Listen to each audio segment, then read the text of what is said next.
अपना कायद नहीं ढूंढा। और उनको देखो, वो कहते हैं कि अगर पेट्रोल 200 लीटर भी हो जाए तो हमारे कायद तो यही हैं, अब भी अगर खामोश रहे। इसीलिए मैं बार बार कहता हूं, उठो वो घर ना हश्र न होगा फिर कभी, दौड़ो के जमाना चाल अपनी चल गया। तुम अपनी सियासत को मुंतखब करो, तुम अपनी क़ियादत को मुंतखब करो। और अगर अभी भी सियासी लाशऊरी की जिंदगी गुजारते रहोगे, लुक्मे बनते चले जाओगे। असी शऊर को भी बेदार करो, सियासत को समझो, तुम कब तक इस्तेमाल होते रहोगे। अब इसमें उलमा को भी आना चाहिए कि इनके सियासी शऊर को बेदार करें। तुम्हारे साथ आज जो खेल खेला जा रहा है, तुम हर एक की जय विजय करते हुए हर पार्टी के पीछे जाते हो। तुमने आज तक अपना कायद नहीं ढूंढा, अपना कायद नहीं ढूंढा।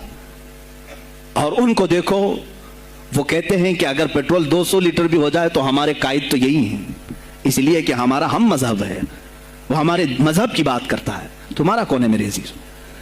तुम किसी पर मुत्तफिक नहीं होते, और जो तुम्हारे लीडर हैं वो किसी और के पल्लू में छुपे हुए हैं, हाँ, किसी और की गोद में बैठे हुए हैं। जा जा करके ये सारे मुसलमानों को किसी और के यहाँ बेच करके आते हैं। ये सियासी शऊर बेदार करो। मुझे मालूम है मेरी ये बातों का सबसे ज्यादा एक्शन कौन लेगा, मुझे मालूम है। सबसे ज्यादा किसको खलबली मचेगी वो भी मुझे मालूम है। इसलिए कि मैं उन सेकुलर पार्टियों के बारे में बोल रहा हूं जो चेहरा सेकुलर बता करके हम आप सबके वोट लेकर के चले जाते हैं। और फिर मुझे बताओ, जिनको तुम अपना मसीहा समझ करके उनके पीछे जय जय करते घूमते रहते हो, तुम्हारे मजहब पर आज क्या हमले नहीं हुए हैं? क्या नहीं हुए? कश्मीर आज तक जल रहा है। कहां ये कांग्रेस क्यों नहीं बात करती है, जो पूरे मुसलमानों की मसीहा है? कहां है वो समाजवादी, वो बीएसपी, फलां फलां फलां जो पार्टियां जिनमें सब मुसलमान जाते हैं?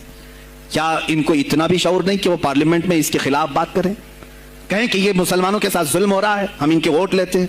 नहीं बात करेंगे, ये सिर्फ और सिर्फ तुम्हें इस्तेमाल करते हैं। और इन्हें मालूम भी है हमने इन सबको खरीदा है, इनके लीडरों के मुंह में अपनी जुबान रखी हुई, ये कोई बोलेगा नहीं, इन्हें मालूम है।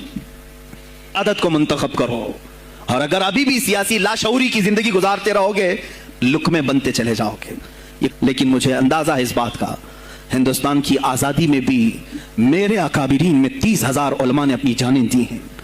कश्मीर से लेकर दिल्ली तक हर दरख्त पर एक आलिम की लाश लटकी हुई थी। उनकी जानें, उनकी कुर्बानियां रायगा नहीं गई। 70 साल से हम मजे ले रहे हैं, उनकी कुर्बानियां हैं ये। अल्लामा फजल हक खैर आबादी को अंडमान निकोबार पूरी जिंदगी के लिए कैद करके खत्म कर दिया गया, मजार भी वहीं पर है आज। तो आज मुझे अंदाजा है, अगर मैंने इस बात की शुरुआत की है, हो सकता है ये जो कुछ भी हमारे साथ करें, लेकिन मुझे मेरे रब्बे जुल जलाल की ज़ात पर यकीन है। मैं यही कहूंगा, ऐ अल्लाह, अगर हमारे मुकद्दर में शहादत है तो इससे बेहतर कोई और मौत है नहीं।